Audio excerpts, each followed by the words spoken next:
Atos dos Apóstolos, capítulo 9, versículos 1 e 2. Diz a palavra do Senhor: Saulo, respirando ainda ameaças e morte contra os discípulos do Senhor, dirigiu-se ao sumo sacerdote e lhe pediu cartas para as sinagogas de Damasco, a fim de que, caso achasse alguns que eram do caminho, assim homens como mulheres, os levasse presos para Jerusalém. Vamos orar? Deus, obrigado pela tua palavra. Ela é viva e eficaz. Ela nunca volta vazia. A tua palavra é que alimenta a nossa alma. E nós pedimos que o Senhor não deixe de falar nessa noite tudo o que nós precisamos. Ainda que doa, ainda que a gente não goste, que o Senhor nos eduque, nos corrija, nos exorte por meio da tua palavra, que nós confessamos. Ela é a verdade, ela é infalível. Cuida também do nosso ambiente aqui e nos dê segurança e tranquilidade para poder compartilhar esse mistério maravilhoso que o Senhor tem revelado aos pequeninos. Assim nós te agradecemos e te pedimos em nome de Jesus. Amém? Graças a Deus. Nós somos o povo do caminho. É sobre isso que eu quero compartilhar com os irmãos nessa noite. Nós somos o povo do caminho. No primeiro século, a igreja era conhecida como os do caminho. Nós lemos aqui nesse texto que Paulo, aqui ainda Saulo, um perseguidor da igreja, respirando ameaças e morte contra os discípulos do Senhor, ele vai a Damasco a fim de procurar aqueles que eram do caminho, homens e mulheres. E nós percebemos isso também na leitura de Atos, capítulo 24, versículo 14, quando o próprio Paulo apresenta a sua defesa e ele diz assim: porém confesso-te que, segundo o caminho, aqui chamam seita, assim eu sirvo ao Deus de nossos pais, acreditando em todas as coisas que estejam de acordo com a lei e nos escritos dos profetas. Então, os crentes, eles eram considerados uma seita, e era chamada a seita do caminho. Não sabemos se isso guardava relação com o fato de Jesus ter se declarado o caminho. Mas isso é muito sugestivo para nós. De fato, nós somos o povo que cremos que há um caminho, que defendemos que há um caminho e pregamos que há um caminho. Nós ouvimos as pessoas dizerem constantemente, né? Todos os caminhos levam a Deus. E nós somos um povo que não acredita nisso. Nós acreditamos no que diz aquela música do Carlinhos Félix, né? Que todos os caminhos, menos um, levam a lugar nenhum. Se nós tomarmos um caminho querendo ir para o Rio de Janeiro e formos na direção de São Paulo, nós não vamos chegar no Rio de Janeiro. Os caminhos têm o seu destino. E cada caminho tem a sua consequência. E a igreja é aquela que prega que há um só caminho. E esse caminho é Cristo. E nós que vivemos nesse mundo aí sabemos que diariamente nós estamos diante de encruzilhadas, onde vários caminhos se nos apresentam. E nós precisamos escolher um caminho para trilhar. Nós temos dificuldades, às vezes, de encontrar o caminho a seguir. Mas nós vamos perceber, né, e eu quero compartilhar com os irmãos nessa noite, que a Bíblia nos mostra o caminho e que nós podemos sim seguir por esse caminho para sermos abençoados. A primeira coisa que eu quero compartilhar com a igreja e com aqueles que estão acompanhando conosco é que nem todo caminho é o que parece. Em Provérbios capítulo 14, versículo 12, está escrito: há caminho que ao homem parece ser bom, mas ao seu cabo, ao seu final, dá em caminhos de morte. Nós, às vezes, somos levados a escolher o caminho seguindo o coração, que é enganoso. Jeremias 17:9 diz que o coração é enganoso e desesperadamente corrupto. Nós, às vezes, escolhemos um caminho pelas aparências. Em Eclesiastes também, no capítulo 11, versículo 9, nós lemos algo semelhante. Diz assim: alegra-te, jovem, na tua juventude, e recreie-se o teu coração nos dias da tua mocidade. Anda pelos caminhos que satisfazem ao teu coração e agradam aos teus olhos. Sabe, porém, que de todas estas coisas Deus te pedirá contas. Vocês devem se lembrar de um slogan do Tribunal Eleitoral há um tempo atrás, em época de eleição, que dizia: voto não tem preço, voto tem consequência. E eu digo para os irmãos, caminho também tem consequência. É natural que a pessoa, principalmente os jovens, queira andar por caminho que satisfaz ao coração e agrada aos olhos. Mas só que no final haverá uma prestação de conta. Nós somos o povo do caminho. E não é qualquer caminho que serve para nós. Nós temos um caminho estabelecido. E temos que tomar muito cuidado ao escolher os nossos caminhos. Senão nós vamos chegar aonde nós não queremos e aonde Deus não quer também. Nós temos um exemplo bíblico muito interessante, que é a história do nosso irmão Ló. Ló era um bom crente, e Pedro testemunha sobre ele na sua carta, que na época da destruição de Sodoma, Deus livrou o justo Ló. Ele era um homem justo, temente a Deus. Só o que acontece? Os empregados de Ló começaram a se desentender com os empregados de Abrão, que era seu tio. E Abraão disse: olha, daqui a pouco nós vamos estar brigando, então faz o seguinte, vamos nos separar.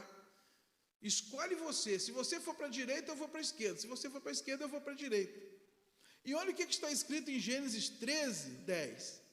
Levantou Ló os olhos e viu toda a campina do Jordão, que era toda bem regada, antes de haver o Senhor destruído Sodoma e Gomorra, como o jardim do Senhor, como a terra do Egito, como quem vai para Zoar.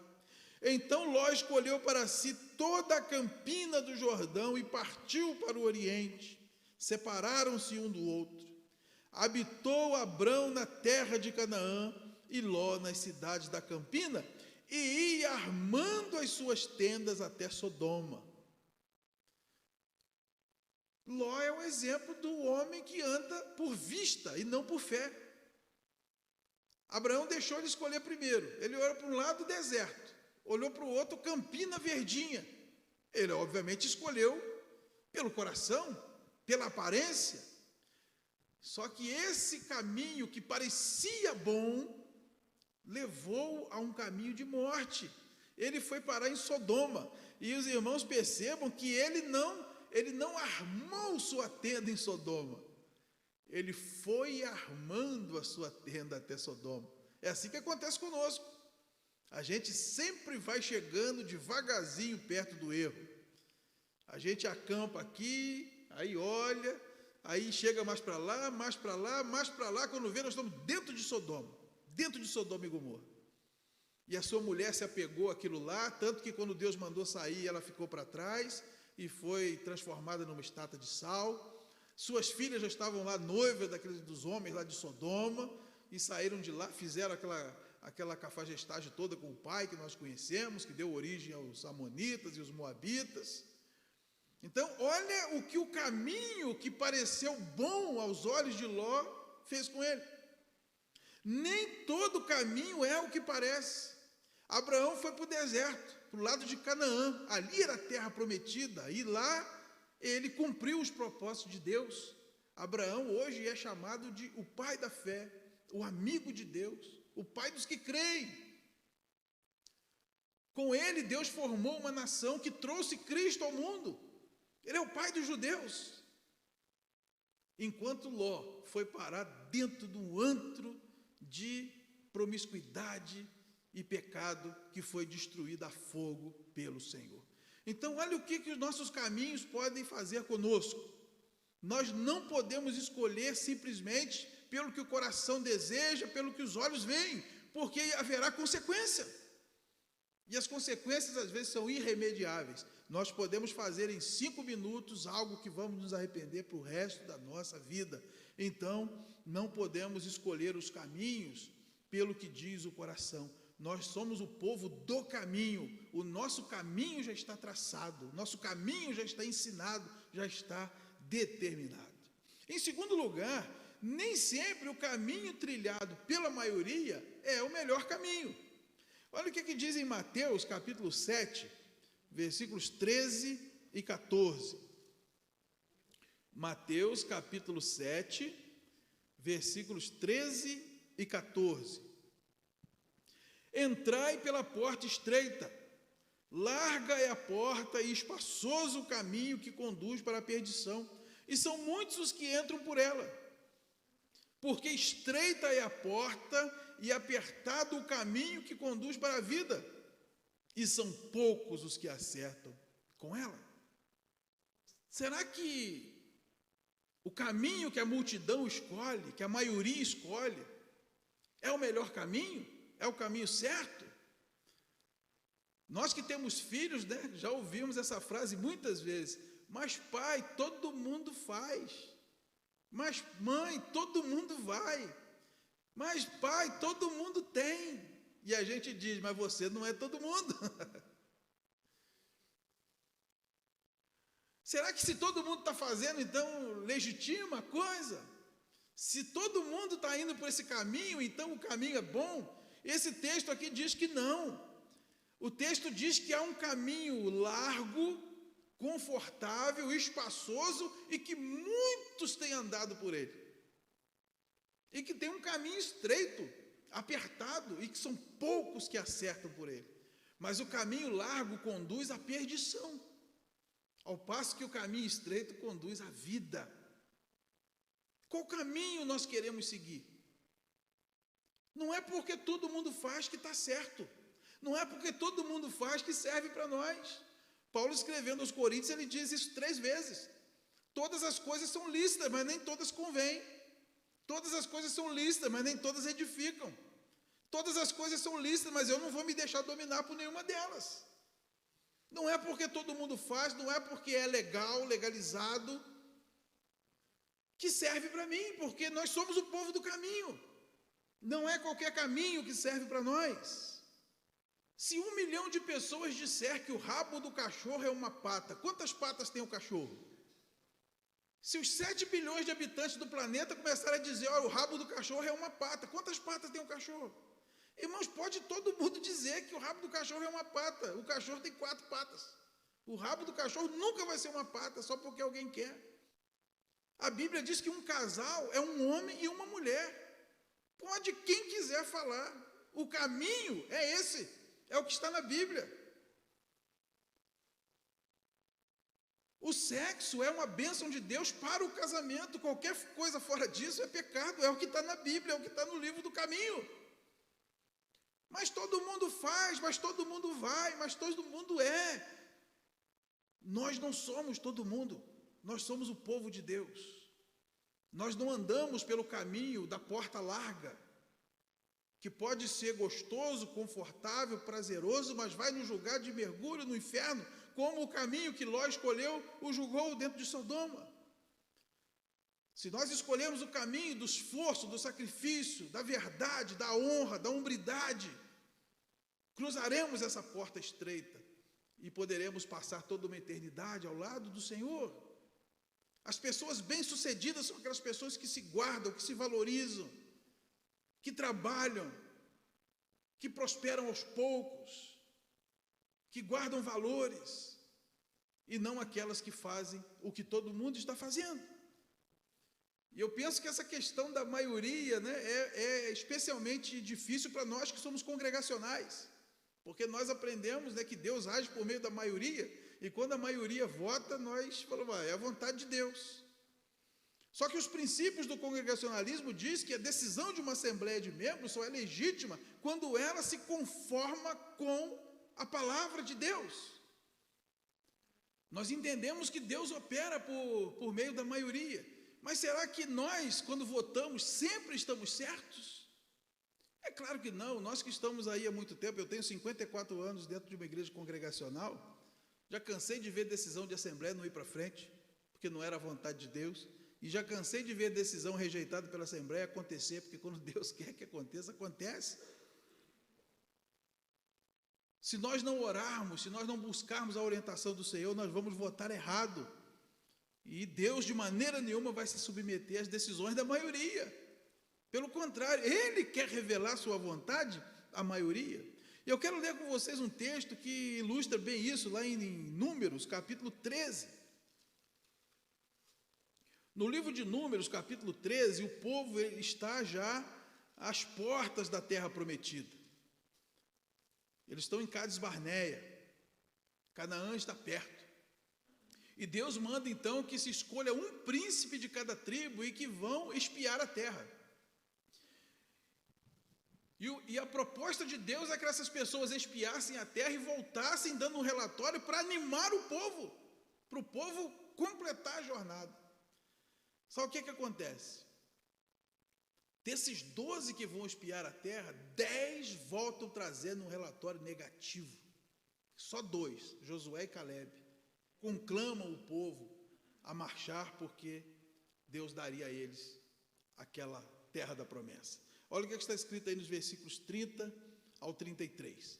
Então Caleb fez calar o povo perante Moisés e disse: Eia, subamos e possuamos a terra, porque certamente prevaleceremos contra ela. Porém os homens que com ele tinham subido disseram: não poderemos subir contra aquele povo, porque é mais forte do que nós. E diante dos filhos de Israel infamaram a terra que haviam espiado, dizendo: a terra pelo meio da qual passamos a espiar é terra que devora os seus moradores, e todo o povo que vimos nela são homens de grande estatura. Também vimos ali gigantes, os filhos de Enaque são descendentes de gigantes, e éramos aos nossos próprios olhos como gafanhotos, e assim também o éramos aos seus olhos. 10 príncipes disseram: não temos condição de conquistar a terra. Ora, Deus prometeu, Deus tirou do Egito com um braço forte, Deus abriu o mar vermelho, Deus sustentou o povo no deserto para dar a terra, e agora a maioria diz: não dá. Porque é uma terra que engole os seus moradores, lá tem gigante, diante deles nós somos igual gafanhoto. Aí nós vemos no capítulo 14 que a maioria vota por não entrar na terra. Aí Deus disse: ah é? Vocês não querem entrar? Então agora não vai entrar mesmo. E eles perambularam 40 anos pelo deserto até morrer o último incrédulo. E se você ler aí do capítulo 14 em diante, você vai ver que só Caleb e Josué herdaram a terra. Todos os outros, seus cadáveres ficaram julgados pelo deserto. Nem sempre a maioria está certa. Aqui a votação foi 10-2, mas a maioria estava redondamente enganada. Nem tudo que a multidão faz está certo. Nem todo o caminho trilhado pela maioria é o melhor. Nós somos o povo do caminho. O nosso caminho é aquele que Deus estabeleceu, é aquele que está escrito, e nós não podemos abrir mão disso de forma alguma. E em terceiro lugar, só Deus pode nos guiar pelo caminho certo. Vocês imaginam a quantidade de decisões que nós temos que tomar todo dia? Quantas encruzilhadas? Às vezes nós nos sentimos dentro de um labirinto, parece que não tem saída. Às vezes é tanta opção que a gente não sabe qual escolher. E às vezes parece que não tem opção nenhuma. Para onde nós vamos? Só Deus para nos ensinar o caminho. Eu quero que você abra comigo um texto que eu gosto muito. Isaías capítulo 30, versículo 21. Livro do profeta Isaías, capítulo 30, versículo 21. Diz assim: quando te desviares para a direita e quando te desviares para a esquerda, os teus ouvidos ouvirão atrás de ti uma palavra dizendo: este é o caminho, andai por ele. A Bíblia diz, irmãos, que mesmo quando nós vacilamos e pegamos um caminho para a esquerda ou para a direita, que não é o caminho de Deus, né? Sempre tem uma vozinha atrás de nós que nos incomoda, nos colocando de volta no caminho. Quando nós tomamos um caminho, ainda que seja um caminho que agrada o coração, satisfaz o coração, agrada os olhos, ainda que seja um caminho que seja aprovado pela maioria, quando Deus não está naquilo, a gente põe a cabeça no travesseiro e não tem paz no coração. Alguma coisa incomoda, aquela coisa, aquele comichão, aquele incômodo. E eu creio que é assim que Deus faz para não nos deixar enganados. Deus vai nos incomodando, vai nos induzindo, nos empurrando em direção. Nós não vemos, nós não sentimos, nós não ouvimos. E eu creio que se todos nós olharmos para trás, nós vamos ver que seria impossível a gente fazer as escolhas que fizemos e chegar onde estamos, se não fosse essa ação de Deus. Se eu rebobinar a fita da minha vida e voltar 50 anos, quando que eu ia imaginar que eu ia estar aqui hoje? Que eu teria me casado com a mulher que eu me casei, que eu teria tido os filhos que eu tive, que eu seria pastor, que eu enfrentaria tantas coisas da minha vida, coisas boas, coisas ruins, e que eu venceria todas elas pela graça de Cristo.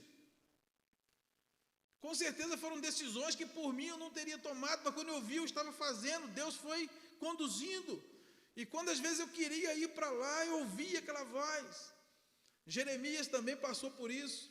Jeremias teve um momento que ele ficou chateado com Deus, porque parecia que ele pregava e ninguém ouvia. Muita oposição, muito sofrimento. Jeremias pregou 40 anos, ninguém se converteu, gente. Aí ele falou para Deus assim: persuadiste-me e persuadido fiquei, foste mais forte que eu e prevaleceste. Ele falou: poxa, eu não tive opção.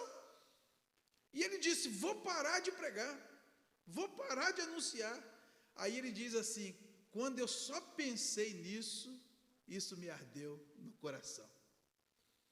Porque quando Deus quer que a gente faça alguma coisa e a gente não faz, né, é um peso.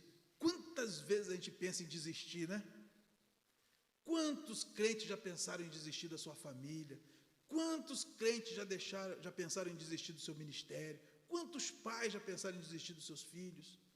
Quantas vezes nós falamos: vou deixar isso para lá, vou chutar o balde, parei, é só tristeza, é só sofrimento, é só decepção, é só frustração, parei, né? Igual Pedro disse: vou pescar.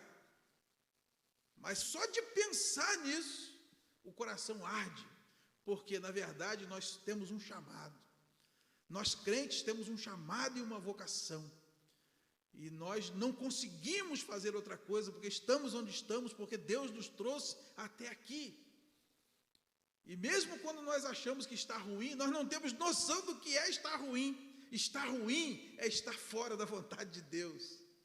Quando estamos no centro da vontade de Deus, pode ser no meio do deserto comendo farinha seca, pode ser no meio da batalha caindo 1000 de um lado e 10.000 do outro. Quando estamos no centro da vontade de Deus, quando Ele é o nosso refúgio, quando o Altíssimo é a nossa morada, olha, pode o contexto todo estar em chamas, mas nós estaremos em paz, porque é o caminho que Deus preparou para nós, está entendendo?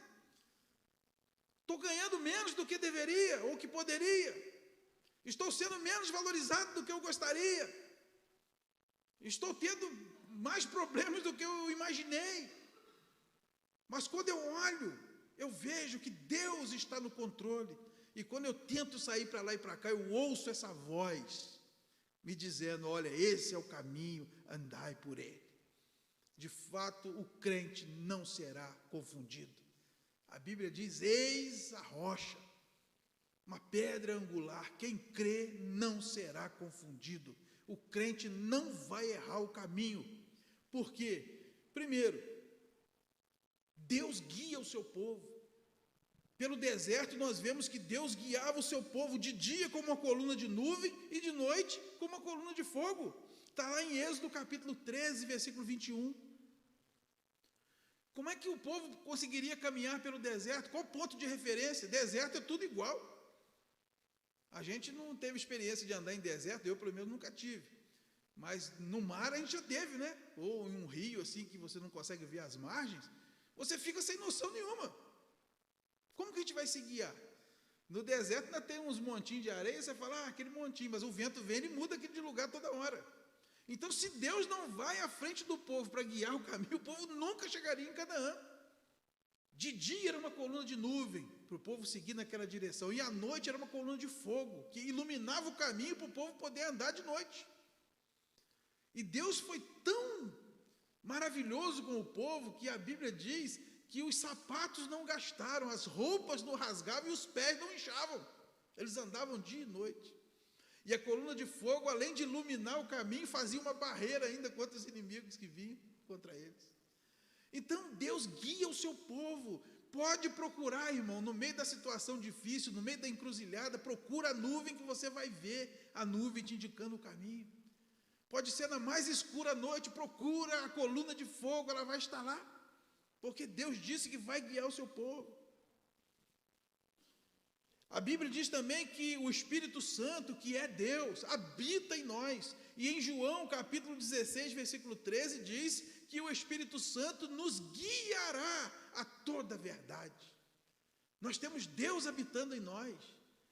Então Ele não vai deixar a gente errar o caminho.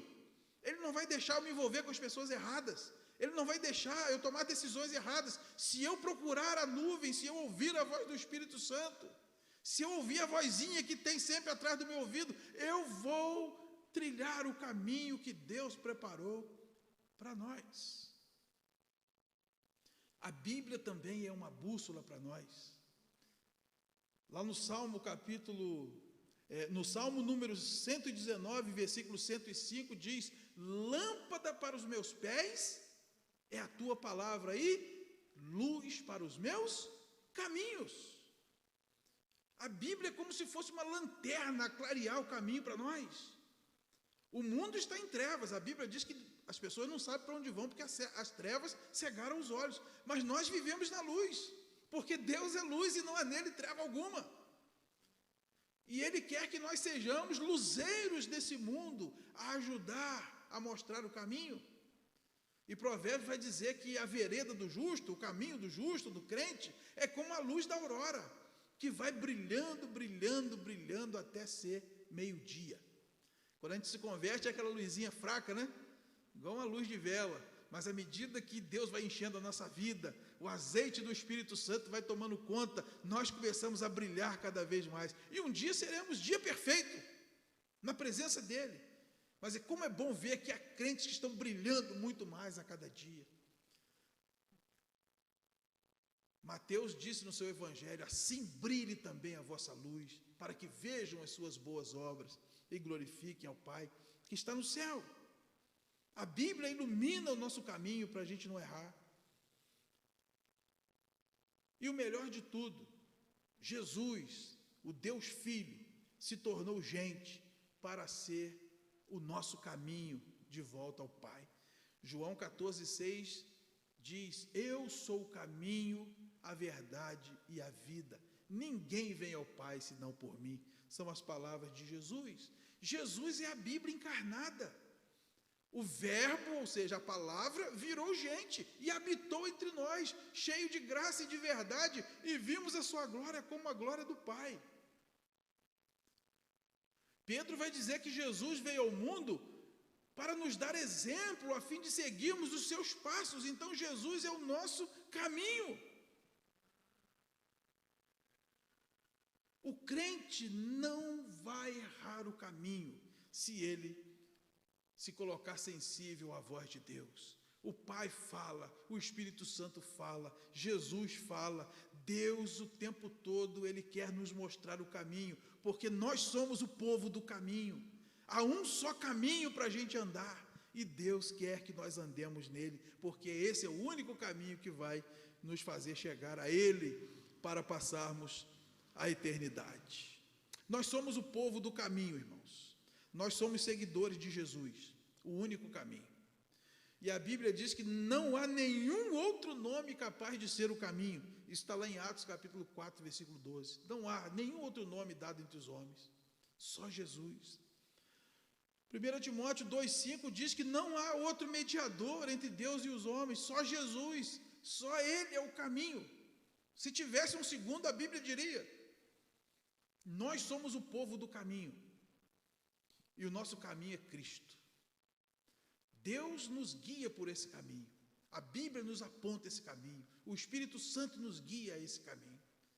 Muito cuidado, irmãos. Nem todo caminho é o que parece. Sejam os caminhos da religião, sejam os caminhos do pensamento, sejam os caminhos do coração, sejam os caminhos dos olhos.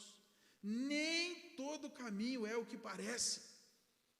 Muitos de nós já fomos enganados pelo coração, pelos pensamentos, pelos olhos. Ilusão de ótica, miragem. Nem sempre o caminho trilhado pela maioria é o melhor caminho, é o caminho certo. As pessoas erram. E a gente sabe que existe o efeito manada. Nós não podemos replicar o comportamento das pessoas simplesmente porque tem muita gente fazendo daquela forma. Nós precisamos ouvir sempre a voz de Deus. Meu desejo é que nós, como família Água da Vida, como igreja do Senhor, sejamos ainda hoje esse povo do caminho, o povo que anda o caminho que é Cristo, o povo que não se desvia nem para a direita e nem para a esquerda, o povo que está marchando em direção a Canaã celestial e que vai morar com Deus para sempre. Amém, queridos?